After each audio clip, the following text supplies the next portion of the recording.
কেন হনো? তুমি অবিবাহিত মনে করো, অবিবাহিত হইলেও কোরবানি যার উপরে ওয়াজিব হয় তাকে কোরবানি দিতে হবে না? না বউ থাকা শর্ত? কথা কয় না, হয়তো তো এটা বুঝেই না, হয়তো মায়ের বার্তাই দেয় না এটারে, হয়তো এটা কিছুই মনে যায়। তাহলে এখানে বিবাহিত অবিবাহিত না, তো বালেগ হলেই শরীয়ত সম্মত টাকা, শরীয়ত নির্ধারিত যার কাছে আছে তাকে কোরবানি দিতে হবে।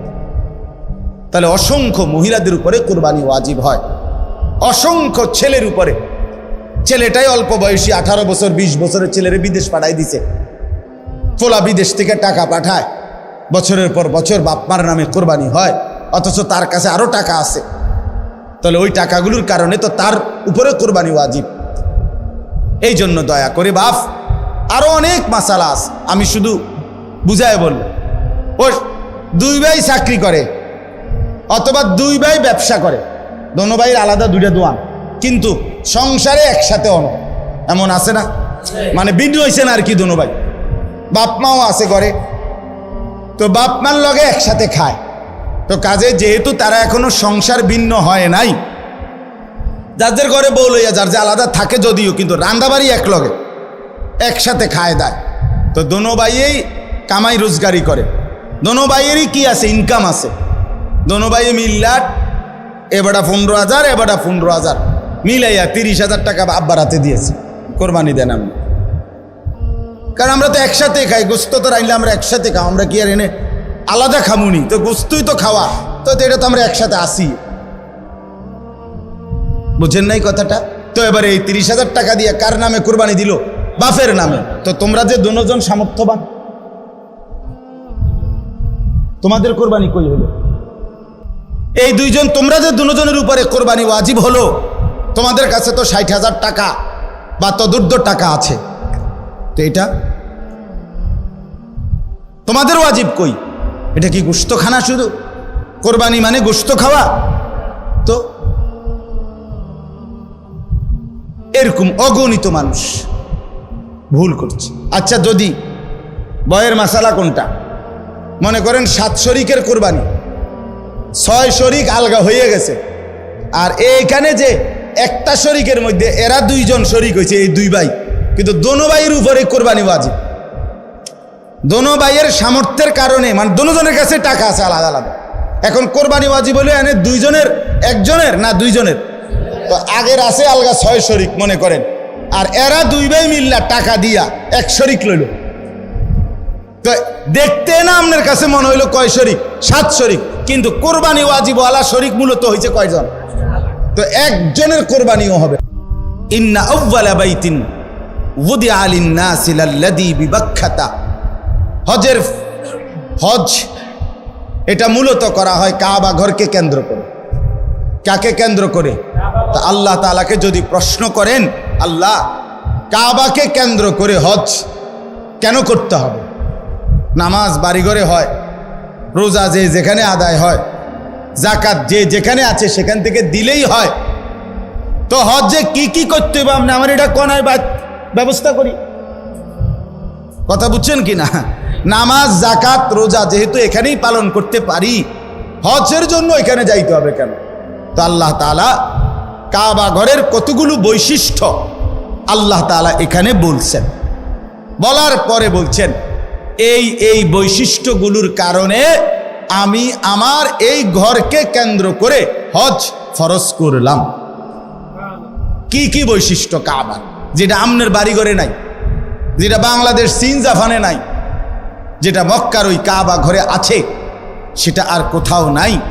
ওই বৈশিষ্ট্যগুলো শুধু সেখানেই পাওয়া যায়, অতএব সেখানেই হজ করতে হবে। 1 নাম্বার, ইন্না আউওয়ালা বাইতিন, আল্লাহ বলে আমার এই গোটা জমিনের কায়নাতের মধ্যে ওই জায়গায় যে কাবা, এটাই জমিনের প্রথম ঘর, জমিনের প্রথম, এটা মর্যাদা, এটা কাবার বৈশিষ্ট্য, এটা প্রথম ঘর। এই পৃথিবীতে প্রথম মাটিতে আল্লাহ তাআলা এই গোটা পৃথিবীতে প্রথম যে ঘরটা বানিয়েছেন সেটা কাবা, এটা এটার বৈশিষ্ট্য।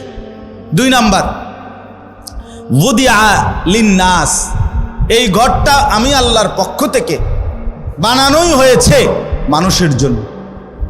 মানুষ সেখানে আসবে, আমার বান্দারা আসবে, এই জন্য আল্লাহ তাআলা কাবা বানাইয়া ইব্রাহিম আলাইহিস সালামের মাধ্যমে ইব্রাহিম নবীকে বলছে আযযিন ফিন্নাস বিল হজ, ইব্রাহিম তুমি মানুষদেরকে এই ঘরের উদ্দেশ্যে হজ করার জন্য ডাকো। তাহলে আল্লাহ বলেন আমি বানাইছি মানুষের জন্য, তো মানুষ যাবে না তো কে যাবে? আমার বান্দা আসবে না তো কে আসবে এখানে? তো এটা বানানোই হয়েছে ইমানদারের জন্য, এটা বানানোই হয়েছে মুমিনের জন্য, এটা বানানোই হয়েছে মুসলমানের জন্য। সুবহানাল্লাহ। 3 নাম্বার লাল্লাযী বিবাক্কা, আল্লাহ বলে কাবা শুধু কেবল এটা মক্কাতেই অবস্থিত। কোথায় অবস্থিত? কাজেই এত বাই এত, দৈর্ঘ্যে কত, প্রস্থে কত, সব কিছু একেবারে ইঞ্চি মিলাইয়াও যদি পৃথিবীর অন্য কোথাও কেউ এমন একটা ঘর করে এবং এভাবে কালো, যেই গিলাফটা কালো গিলাফ কাবা ঘরের মধ্যে লাগায়, এটা তো সৌদি আরবে কোম্পানিতে বানায়, একটা নির্দিষ্ট জায়গা আছে, ওরা সারা বছর এই গিলাফটা বানায়। তো এই গিলাফ এখানে একটা বানাইলে এটা এরকম 1000টা গিলাফ বানানো কি অসম্ভব? তো এটা জায়গায় জায়গায় এরকম একটা ঘর বানাইয়া গিলাফটা লাগাইয়া দিলেই তো হয়। আল্লাহ বলে না, হয় না। লাল্লাযী বিবাক্কা, এটা মক্কাতেই হতে হবে, এখানেই যেটা এটাই। এই জন্য ওই যে আব্রাহা বাদশাহ ইয়ামানে বানাইয়া কাবার মর্যাদা দিতে চাইছিল, মক্কার এক লোক গিয়া ওইখানে পেশাব পায়খানা করে দিয়েছে, যা তোর এটা বেশি দিলাম। এই কারণেই আব্রাহা বাদশাহ হাতি নিয়ে আসছিল কাবা ধ্বংস করছে। কথা বুঝছেন তো? এটা মক্কাতেই অবস্থিত।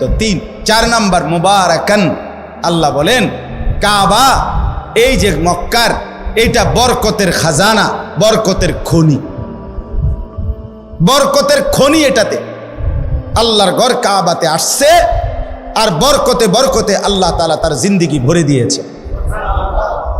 5 নাম্বার ওয়া হুদাল লিল আলামিন, এটা সারা বিশ্ববাসীর জন্য হেদায়েতের কেন্দ্র। সুবহানাল্লাহ। এখানে যে আসবে আল্লাহর জন্য, আল্লাহর রাজি খুশির জন্য, সে নিশ্চিত হেদায়েত পেয়ে যাবে, তার জিন্দেগি বদলাবে, তার পরিবর্তন হবে, এটা বৈশিষ্ট্য। 6 নাম্বার ফিহি আয়াতুম বাইয়িনাত, আল্লাহ বলে এই কাবার চারিদিকে অগণিত আল্লাহর কুদরতের নিদর্শন আছে। কাবার ঘর দেখলে আল্লাহর কুদরত, কাবার দরজা দেখলে আল্লাহর কুদরত, হাজরে আসওয়াদ পাথর দেখলে আল্লাহর কুদরত, হাতিমে কাবা দেখলে আল্লাহর কুদরত, মুলতাজিমের সামনে দাঁড়াইলে মুলতাজামের আল্লাহর কুদরত। এরপরে কাবা ঘরের ছাদের পানি যেই পড়ে মিজাবে রহমত, এটার দিকে তাকাইলে আল্লাহর কুদরত। হাজি সাহেবদের চেহারা, হাজি সাহেবদের এই ঘোরাফেরার দিকে তাকাইলে আল্লাহর কুদরত। তাওয়াফ দেখলে আল্লাহর কুদরত, সাফা মারওয়ায় আল্লাহর কুদরত, এখানে কদম কদম আল্লাহর কুদরতের নিদর্শনই নিদর্শন। আল্লাহকে যদি বলেন আল্লাহ আরো 2-1টা আমনে কর না, তা আল্লাহ বলে মাকাম ইব্রাহিম, এখানে একটা বড় সড়ো আমার কুদরত আছে, আসলেই দেখবা বান্দা, সেটা হচ্ছে ইব্রাহিম আলাইহিস সালামের স্মৃতি চিহ্নওয়ালা পাথর। ইব্রাহিম আলাইহিস সালাম আল্লাহর হুকুমে কাবা ঘর এই দেওয়াল যে সময় পাথর গাঁথতেছিলেন, দেওয়াল উঠাইতেছিলেন, তখন আল্লাহ তাআলা জিব্রাইলের মাধ্যমে একটা পাথর পাঠাইছেন। এই পাথরটা ইব্রাহিম আলাইহিস সালামের পায়ের নিচে দিছে। ইব্রাহিম আলাইহিস সালাম এই পাথরের উপরে দাঁড়িয়ে কাবা ঘর নির্মাণ করছেন। আল্লাহ তাআলা স্বয়ংক্রিয়ভাবে ওই পাথরটাকেই লিফট বানায় দিয়েছেন। এটা ইব্রাহিম আলাইহিস সালামের প্রয়োজনে উপরে উঠতো, নিচে নামতো। তো এই পাথরটা আল্লাহকে বলছে, আল্লাহ আপনার বন্ধু আমার উপরে পাও দিয়া রাখছে, আমি পাথর যদিও শক্ত, কিন্তু আমার একটু মন চাইতেছে আপনি যদি আমার সুযোগ দেন, আমি একটু নরম হইয়া আপনার বন্ধুর পায়ের চিহ্নটা আমার মধ্যে নিয়ে নেই। তা আল্লাহ তা বলছে ঠিক আছে।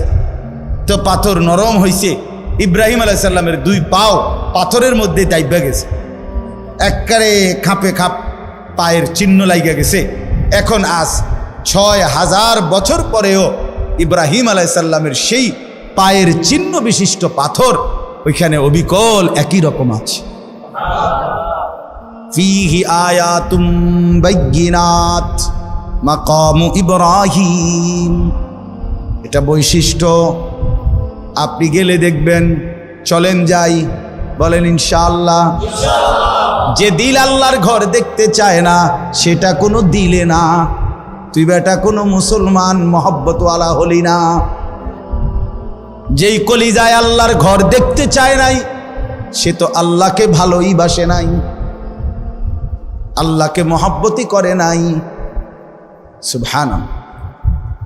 ওয়ামান দাখালাহু কানা আমিনা। এই শেষ বৈশিষ্ট্য হলো আল্লাহ বলে আমার এই কাবা এমন জায়গা, এখানে আসলেই নিরাপদ, আসলেই নিরাপদ, গুনাহ থেকেও নিরাপদ, নাফরমানি থেকেও নিরাপদ, শত্রুর হামলা থেকেও নিরাপদ, কারো জুলুম অত্যাচার থেকেও নিরাপদ। সুবহানাল্লাহ, নিরাপদ।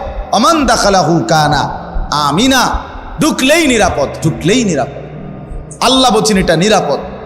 এই এত কিছু বলে শেষ কথাটা দেখেন, আল্লাহ তাআলা বলেন কাবার কি কি বৈশিষ্ট্য কইল? 9টা বৈশিষ্ট্য কইছে। 1 নাম্বার, এটা প্রথম ঘর। 2, মানুষের জন্যই বানানো হয়েছে। 3, মক্কাতেই অবস্থিত। 4, বরকতের কেন্দ্র। 5, সারা পৃথিবীর মানুষের হেদায়েতের কেন্দ্র। 6, এখানে অগণিত নিদর্শন আছে চারিদিকে। 7, এখানে মাকাম ইব্রাহিম আছে। 8, এখানে যে ঢুকবে সে নিরাপদ হয়ে যাবে। এই 8টা 9টা 8টা। আবার ওই একটার ভিতরে তো অনেকটি, এখানে অনেক নিদর্শন আছে কইলে তো একটা একটা আলগা আলগা কইলে তো এখানে অনেকটি। সর্বশেষ আল্লাহ বলেন এই এতগুলো বৈশিষ্ট্যের কারণে ওয়ালিল্লাহি আলান নাসি হিজ্জুল বাইতি, আমি আল্লাহ আমার সন্তুষ্টির জন্য আমার বান্দাদের উপরে মানিস্তাতা ইলাইহি সাবিলা, শরীয়ত কর্তৃক নির্ধারিত সামর্থ্য যাদের আছে তাদের জন্য এই ঘরের হজ ফরজ করে দিলাম। আল্লাহ এবার শেষ বলে বান্দা শুনো, আমি এত বড় মর্যাদাপূর্ণ কাবা, এত বৈশিষ্ট্য বললাম, হজটাকে ফরজ করলাম। সামর্থ্য আমি দিলে তাইলে যাইতে কইছি, আমি যদি সামর্থ্য না দেই তাইলে যাওয়ার দরকার নাই।